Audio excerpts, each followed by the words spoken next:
The life-giving aid our disaster-ridden world needs most is heaven's truth, as only that can bring about God's healing of the land.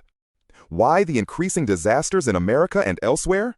Is it because too many have locked minds and closed eyes and a big mouth like an image God painted and uniquely provided?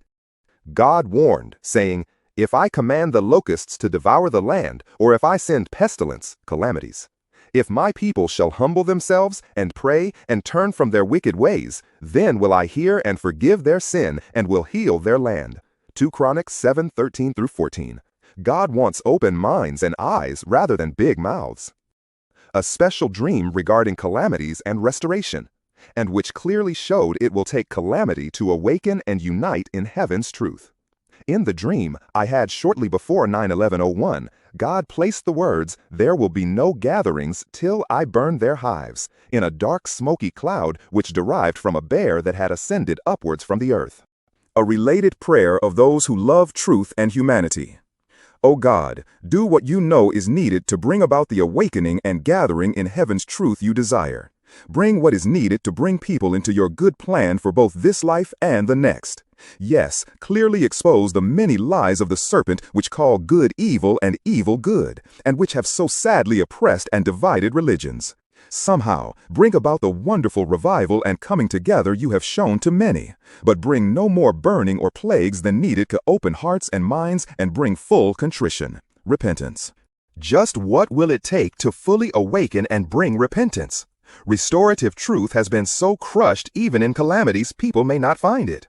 God has said, "Woe unto them that call evil good and good evil. Full well ye reject the commandments of God, that ye may keep your own tradition. He hath poured out his fury like fire. But thy prophets have seen vain and foolish things for thee, and they have not discovered thine iniquity to turn away thy captivity, but have seen for thee false burdens and causes of banishment, calamities.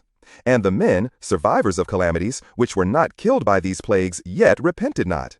This people with their lips honor me, but their heart far from me, and their fear toward me is taught by the precept of men.